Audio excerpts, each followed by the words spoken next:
Hello there!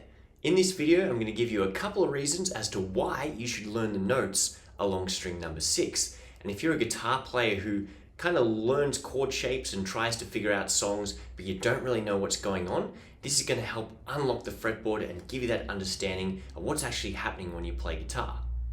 So the best thing about being a guitar player is even if we don't understand the music theory or how it works, if we know the notes along string number 6, we can simply move patterns and shapes along the fretboard that allow us to play different chords, scales, and arpeggios. That is the main reason. And even if you don't really understand what's going on, simply moving shapes around and knowing where the notes are is going to at least allow you to play chords matching every single letter of the alphabet. Let's put this into practice so we can learn the notes on the fretboard and then see how it relates to these chords, scales, and arpeggios. So the notes along the fretboard are E, F, G, A, B, C, D, and E, and they are the natural notes. This is based off the fact that in standard tuning, we are tuning string number 6 to an E note. Then what happens, using 3 rules, we can memorize the fretboard. Rule number 1 is the musical alphabet is A, B, C, D, E, F, and G. Once you get to the G note, the next note in the sequence, it goes back to the start with A. I can show you this along string number 6. We start on an E note, fret 1 is an F, fret 3 is a G, goes back to A at the start, then we have a B at fret 7, a C at fret 8, a D at fret 10, an E at fret 12. And of course, F would be the next note again at fret 13, but we don't need to worry about that for now. Now you may have noticed that I was going sequentially through the alphabet, but sometimes I skipped a note and sometimes I went to the very next one. Our second rule for memorizing the fretboard is that E and F are buddy notes, as well as B and C. That means if E is 0, the very next fret, fret 1, is going to be F. If B is fret 7, the very next fret, C, is going to be at fret 8. They are buddy notes. They are immediately next to each other. Every other note has a 1 fret gap. So from F to G, I skipped. From G back to A, I skipped. From A to B, I skipped. From C to D, I skipped. And from D back to E, I skipped as well. Understanding where the buddy notes are and where you're going to be skipping is essential for learning the fretboard. Now the final rule for memorizing the fretboard is that every 12 notes the same note repeats. So if E is 0, then E is going to be 12. If F is 1, 1 plus 12 is 13. F is going to be 13. 3 plus 12 is 15, so the G will be 3 and the G will also be 15. Now those 3 rules can be used to learn the notes along string number 6. But once you know those notes and that process, you can use it for string 5 and indeed all of the remaining strings. And the best thing about memorizing the notes on string number 6 is you've already got string number 1 memorized, because that also is an E string. So now that you know where the notes are, let's talk about a couple of reasons as to why this is helpful and why you should go and learn where the notes are. And basically, the first one being that guitar is a pattern-based instrument and you can instantly play along to any chord-based song using just the root notes.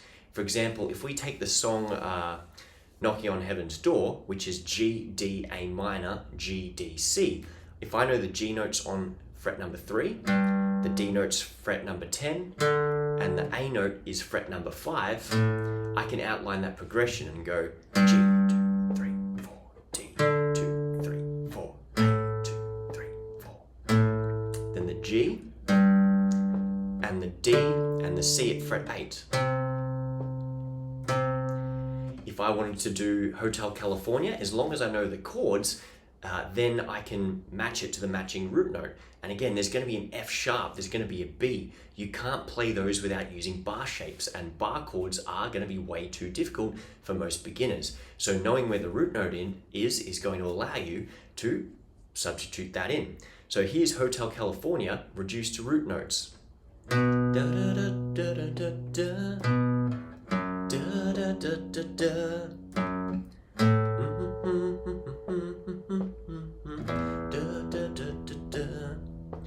G, da da da da da da da, up to the D, da da da da da da, down to the F sharp, the E, sorry, da da da da da da da da da da da da da. So you can hear the outline of the Hotel California Harmony simply by playing one note at a time. And if you're a total beginner, you can play along to any song using this little format. So the main reason why you want to learn the notes on string 6 is you can simply play along to any chord-based song with one finger. Once you get the hang of that, it gets even better. You can turn it into power chords. And I'll go back to Knocking on Heaven's Door as this example, but if I know the frets are 3 and then 10 and then 5, as well as the 8 for C, I can go.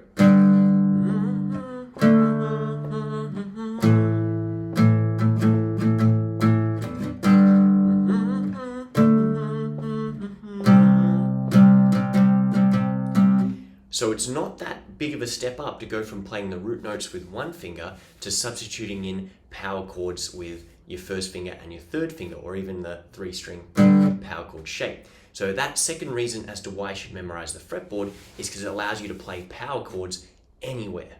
And that's going to be a big substitute for the bar chords, which are way too hard. Now, the previous two whys were all about playing root notes and power chords.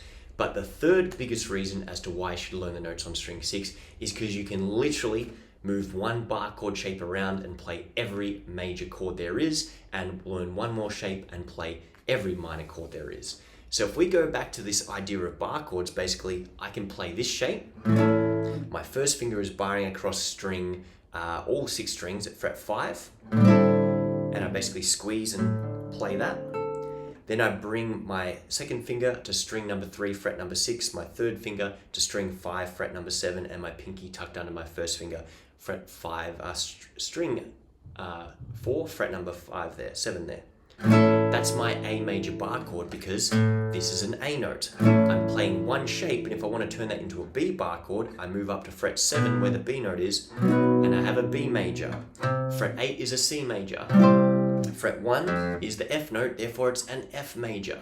So just like I went E, F, G, A, B, C, D, E, now I can play E major, F major, G major, A major, B major, C major, D major, E major.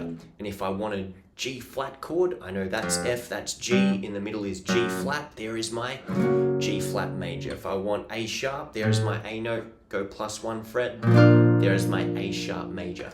So as long as you know the major bar chord shape on string number 6, you can play all 12 major chords there.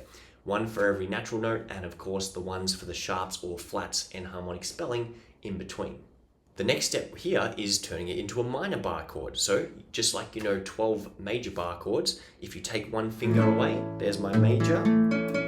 If I take that second finger away, I now have an A minor bar chord. So as long as I know the name of the root note, F note, F minor, G note, G minor. If you ever need to play a C sharp minor, my C's at fret 8, I go +1 fret, C sharp, play the bar chord, and there's my C sharp minor. So there you go. Once you know the notes along string 6, you can play every single major or minor bar chord that there is. You'll never need to use the open chords, and while that will be tough for your finger in the beginning, you'll never not be able to play a chord. It's as simple as finding where the note is, applying the relevant major or minor shape, and you can play every single chord that there is. Now I could give you several more reasons, but I do want to keep this video short. But if you know the notes along string 6, then you can move any scale to anywhere. I'm assuming you know the pentatonic scale. Now that's specifically the A minor pentatonic scale because we're starting on the A note and we're playing the minor pentatonic shape. We think of that as X plus 3, X plus 2. X plus 3 plus 2 plus 2 plus 2 plus 3 plus 3. Now if I want the C minor pentatonic, I just go to the C note at fret 8 and I play that scale, and every idea that I improvise or move around will now be in the key of C. And if I want the G minor pentatonic scale, I find the G note and I do the exact same thing.